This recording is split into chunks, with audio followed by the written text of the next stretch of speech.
আসসালামু আলাইকুম, welcome to my channel সাথীস blog. আপনারা সবাই কেমন আছেন? আশা করি অনেক ভালো আছেন। আজকে আমি আপনাদের সাথে শেয়ার করব কিভাবে ঘরে বসে রেস্টুরেন্ট স্টাইলের চিকেন ফ্রাই তৈরি করতে হয়। তো চলুন দেখে নেওয়া যাক আজকের রেসিপি। এখানে আমি একটি বড় বোল নিয়ে নিয়েছি। এখন এক এক করে মাংসের পিসগুলো দিয়ে দিব। মাংসগুলোকে আমি আগে ভালোভাবে ধুয়ে পানি ঝরিয়ে নিয়েছি, হালকা একটু কেচে নিয়েছি যাতে করে মশলাগুলো ভালোভাবে মাংসের ভিতরে ঢুকে যায়। আর দেখতে পাচ্ছেন আমি সবগুলাই মুরগির লেগ পিস নিয়েছি।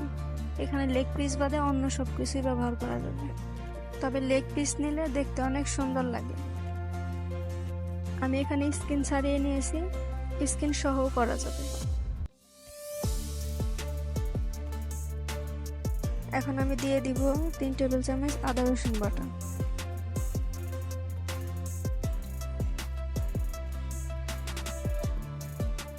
এখন দিয়ে দিব 2 টেবিল চামচ সয়া সস, 2 টেবিল চামচ ফিশ সস। এখানে দিয়ে দিলাম হাফ টিস্পুন ভিনেগার, আর দিব স্বাদ অনুযায়ী লবণ। লবণটা খুবই সামান্য পরিমাণ দিতে হবে, যেহেতু আমরা সস ব্যবহার করেছি।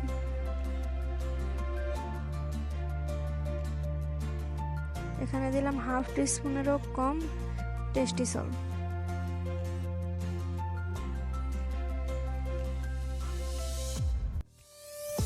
এখন দিয়ে দিব 1 টেবিল চামচ মিক্সড হার্ব এবং জিরা গুঁড়া।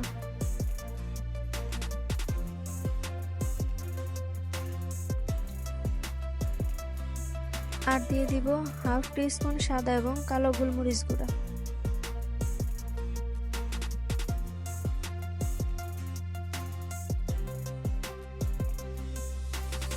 এখন দিয়ে দিব 1 টেবিল চামচ টমেটো সস, এটা অপশনাল। এখন আমি এগুলোকে ভালোভাবে মাখিয়ে নিব।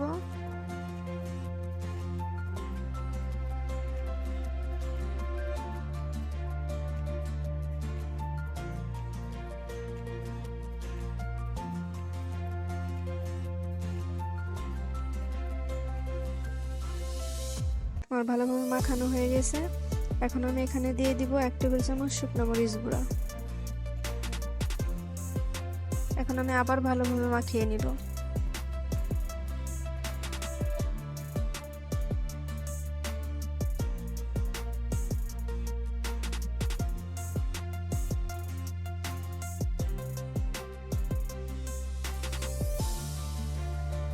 আমার ভালোভাবে মাখানো শেষ।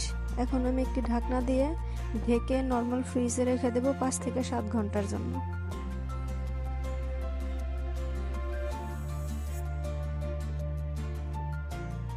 এখন আমি তৈরি করে নেব বাটার মিল্ক। এর জন্য নিয়ে নিব 1 কাপ গাভীর দুধ, আর দিয়ে দিব 1 টেবিল চামচ ভিনেগার। ভিনেগার না থাকলে এখানে লেবুর রস ব্যবহার করা যাবে। এখন আমি ভালোভাবে নেড়েচেড়ে মিশিয়ে নেব।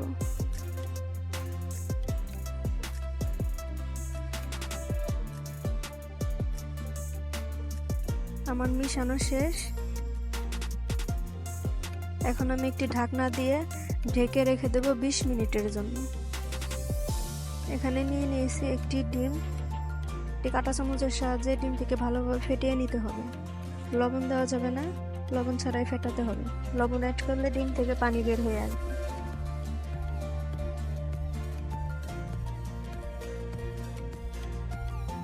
এখন নিয়ে নিব 1 কাপ কর্নফ্লাওয়ার,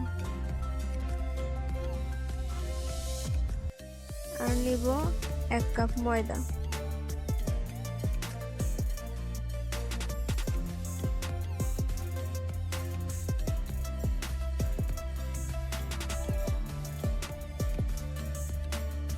এর সাথে দিয়ে দিলাম 1 টেবিল চামচ শুকনো মরিচের গুঁড়া।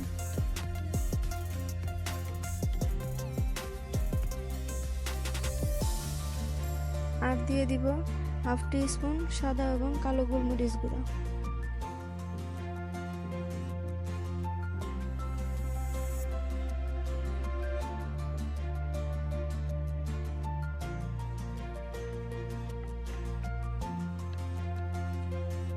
এখন দিয়ে দিব স্বাদ অনুযায়ী লবণ।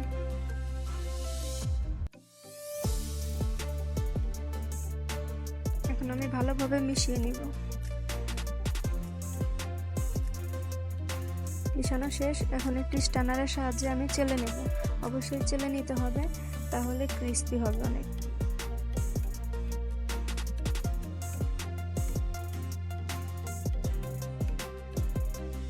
আগে থেকে ফেটিয়ে রাখা ডিমটি এখন বাটার মিল্কের সাথে ভালোভাবে মিশিয়ে নেব।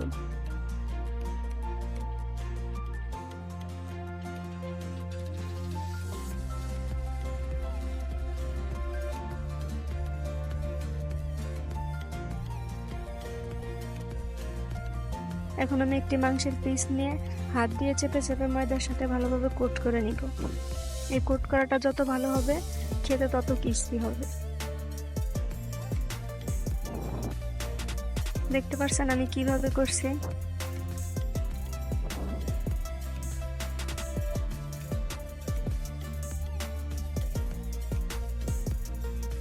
এখন আমি বাটার মিল্কের সাথে ভালোভাবে 4-5টা উল্টিয়ে পাল্টিয়ে মিশিয়ে নেব।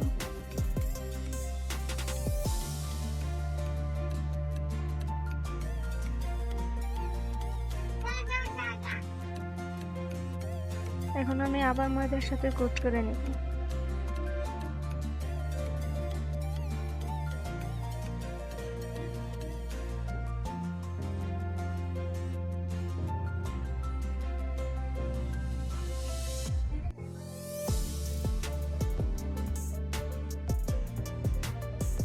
হালকা করে ঝাঁকিয়ে নেব যাতে করে এক্সট্রা ময়দা বের হয়ে যায়। আবার আমি বাটার মিল্কের সাথে মিশিয়ে নেব।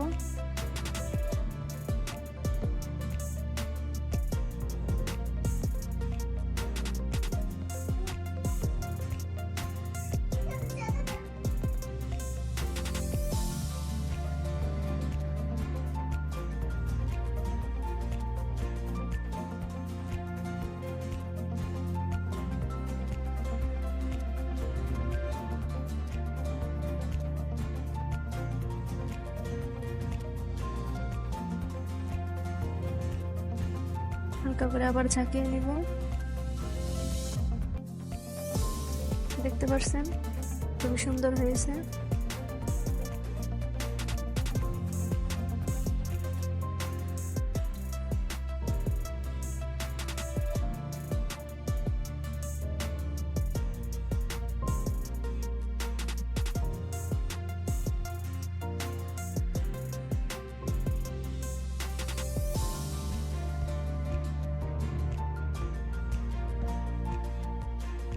এভাবে আমি সবগুলো করে নেব। আমার সবগুলো করা হয়ে গেছে।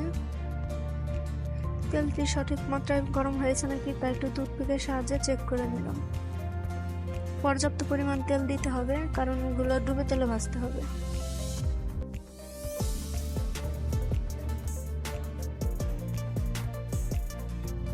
এখন আমি একটু একটু করে সবগুলো পিস দিয়ে দিব। এর ফাঁকে বলে নিচ্ছি, যারা আমার চ্যানেলে নতুন তারা অবশ্যই আমার চ্যানেলটি সাবস্ক্রাইব করবেন, লাইক, কমেন্ট এবং ফ্রেন্ডস অ্যান্ড ফ্যামিলির সাথে শেয়ার করবেন। আপনাদের লাইক, কমেন্ট এবং শেয়ার আমাকে পরবর্তী ভিডিও তৈরি করতে অনেক উৎসাহিত করবে।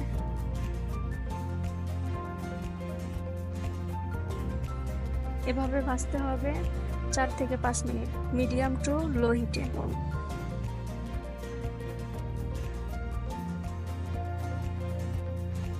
খেয়াল রাখতে হবে চুলার আঁচ যেন কমে না যায় আবার বেড়ে না যায়। মিডিয়াম টু লো হিটেই ভাজতে হবে, কারণ হাই হিটে ভাজি করলে বাইরের অংশটা পুড়ে যাবে এবং কি ভিতরের অংশ সিদ্ধ হবে না। ভালোভাবে সিদ্ধ হওয়ার জন্য মিডিয়াম টু লো হিটেই ভাজতে হবে।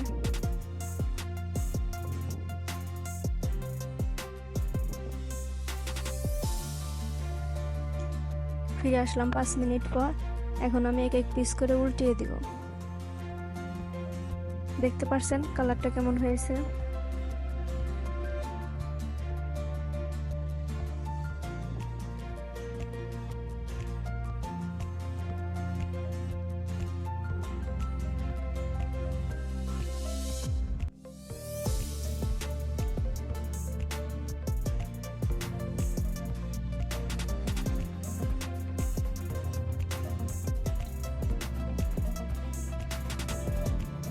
এভাবে আমি এখন 20 মিনিট উল্টিয়ে পাল্টিয়ে ভেজে নেব, যাতে করে সব পাশগুলো একইভাবে ভাজা হয়।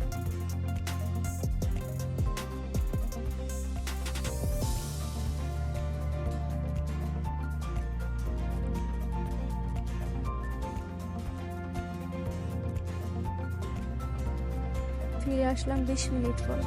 আমার ফ্রাই করা শেষ, দেখতে পাচ্ছেন কালারটা অনেক সুন্দর হয়েছে।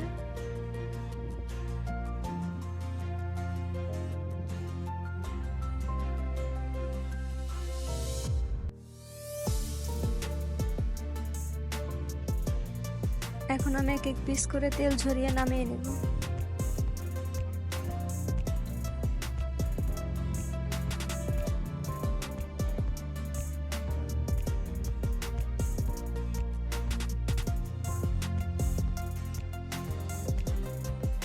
প্লেটে একটি টিস্যু পেপার নিয়ে নিয়েছি, যাতে করে এক্সট্রা তেলগুলো সব টিস্যু পেপারে চলে যায়। দেখতে পাচ্ছেন অনেক ক্রিস্পি হয়েছে।